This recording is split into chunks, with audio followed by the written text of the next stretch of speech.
Assalamualaikum warahmatullahi wabarakatuh. Teman-teman sekalian, untuk pertemuan kali ini, kita akan membahas terkait dengan penghitungan PDB, khususnya membahas hubungan antara PDB atas dasar harga berlaku dan PDB atas dasar harga konstan.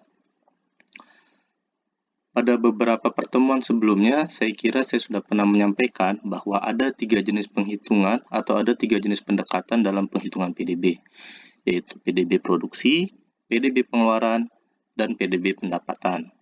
Dari ketiga pendekatan ini, kita bisa mendapatkan nilai atau besaran PDB yang sama.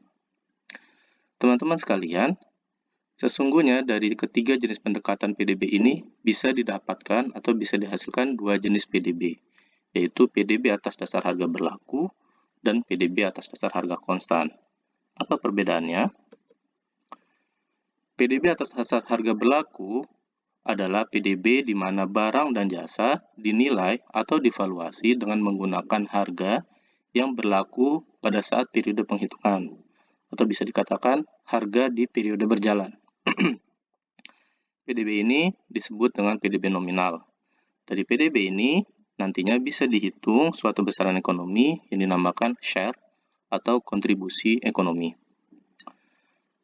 PDB atas dasar harga konstan adalah PDB di mana barang dan jasa dinilai atau divaluasi dengan menggunakan harga yang tetap atau fixed price, di mana harga tersebut biasanya adalah harga yang berlaku di tahun dasar atau base year. PDB jenis ini kita namakan PDB real atau real GDP, dan turunannya kita bisa mendapatkan pertumbuhan ekonomi atau pertumbuhan PDB. Jadi kalau misalnya kita sering bicara pertumbuhan ekonomi, itu sesungguhnya adalah nilai perubahan daripada PDB atas dasar harga konstan.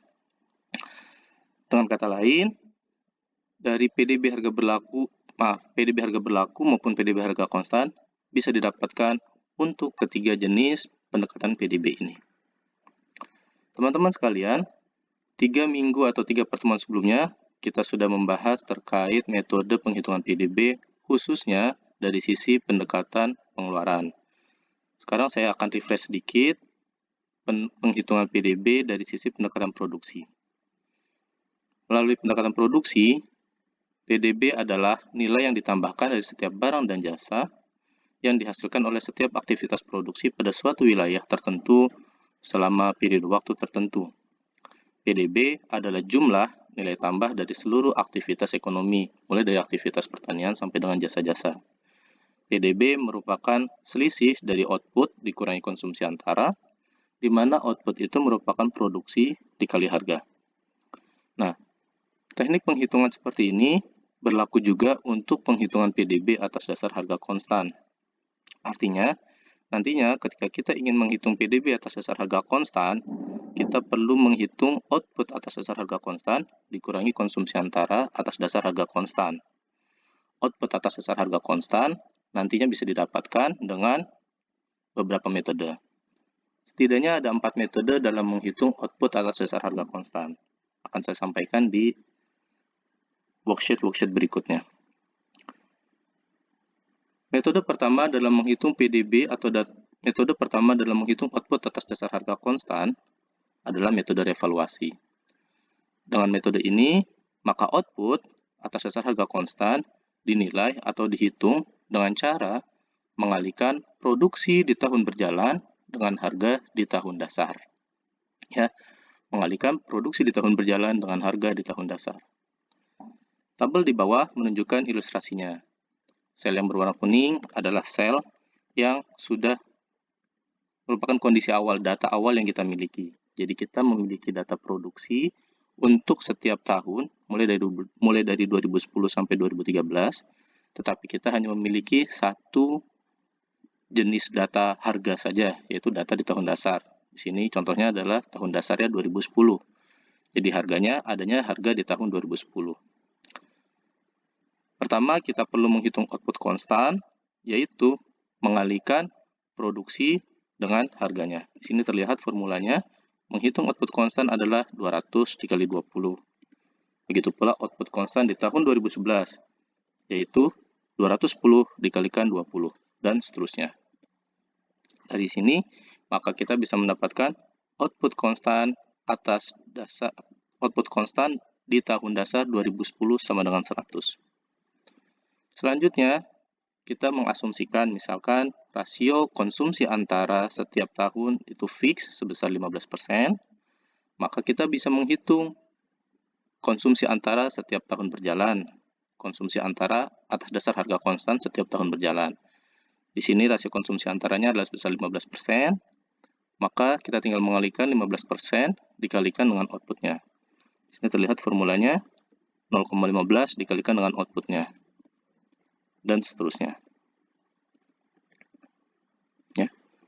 Selanjutnya, sebagaimana formula tadi, kita bisa menghitung PDB atas dasar harga konstan, yaitu output dikurangi dengan konsumsi antaranya. Maka PDB atas dasar harga konstan di tahun 2010 adalah 4.000 dikurangi 600 sebesar 3.400. Begitu pula seterusnya. 3.570 adalah output konstan, 3.570 adalah PDB konstan di tahun 2011 yang didapatkan dari output konstan sebesar 4.200 dikurangi dengan konsumsi antaranya sebesar 630. Dan seterusnya. Ketika kita sudah bisa mendapatkan PDB atas dasar harga konstan di setiap tahun, maka kita bisa menghitung pertumbuhan ekonomi atau bisa menghitung pertumbuhan PDB. Sebagaimana tadi yang saya sampaikan di awal, bahwa pertumbuhan PDB dihitung dengan pendekatan atau dihitung dengan menggunakan data PDB atas dasar harga konstan. Dengan formula di bawah ini, maka kita bisa menghitung PDB atas dasar harga konstan di kita bisa menghitung pertumbuhan PDB di tahun 2011, 2012, dan 2013. Metode yang kedua dalam menghitung output konstan adalah metode ekstrapolasi. Dengan menggunakan metode ini, maka output atas dasar harga konstan dinilai atau dihitung dengan mengalihkan output di tahun dasar dengan suatu indeks produksi. Jadi kalau dengan metode revaluasi kita sudah memiliki harga di tahun dasar. Kalau misalnya kita memiliki harga di tahun dasar dan kita memiliki produksi di tahun berjalan, kalau misalnya dengan metode ekstrapolasi yang kita miliki adalah indeks produksi di setiap tahun di tahun berjalannya. Ya. Sel yang kuning adalah kondisi awal data yang kita miliki. Kita hanya memiliki data produksi di tahun 2010 saja. Data harga juga hanya kita miliki di tahun 2010 saja. Artinya kita hanya bisa menghitung output di tahun 2010 jika dengan menggunakan data produksi dan harga ini. Namun kita memiliki suatu variabel lain, yaitu indeks produksi, mulai dari 2010 sampai dengan 2013 dan seterusnya. Pertama, kita akan menghitung dulu output konstan di tahun 2010. Caranya adalah dengan mengalihkan produksi dikali harga.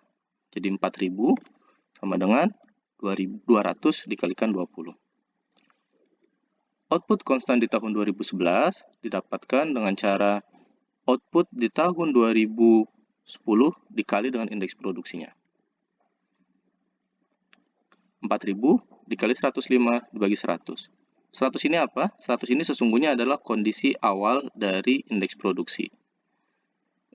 Kondisi indeks produksi di tahun dasar. Jadi 400 dikalikan indeks produksi di tahun 2011 dibagi dengan indeks produksi di tahun 2010. Begitu pula seterusnya. Output konstan di tahun 2012 adalah 4.500 yang didapatkan dari output konstan di tahun 2010 dikalikan indeks produksi di tahun 2012 dibagi dengan indeks produksi di tahun dasar. Dan seterusnya. Maka kita bisa mendapatkan nilai output konstan setiap tahun dari 2010 sampai dengan seterusnya. Jika kita mengasumsikan rasio konsumsi antara sebesar 15%, maka kita juga bisa menghitung konsumsi antara di setiap tahun, lalu kita bisa mendapatkan nilai PDB atas dasar harga konstan dengan cara mengurangkan output atas dasar harga konstan dikurangi dengan konsumsi antara atas dasar harga konstan. 3.400 adalah PDB atas dasar harga konstan di tahun 2010 yang didapatkan dari 4.000 dikurangi 600, dan seterusnya. Kita juga akan bisa menghitung pertumbuhan PDB atau pertumbuhan ekonominya, sebagaimana pada metode revaluasi tadi. Ya, jadi untuk metode ekstrapolasi, informasi awal yang kita dapatkan hanyalah 1. Produksi dan harga di tahun dasar. Yang kedua, indeks produksi dari tahun dasar sampai dengan tahun berjalan. Di sini perbedaannya. Metode yang ketiga adalah metode deflasi.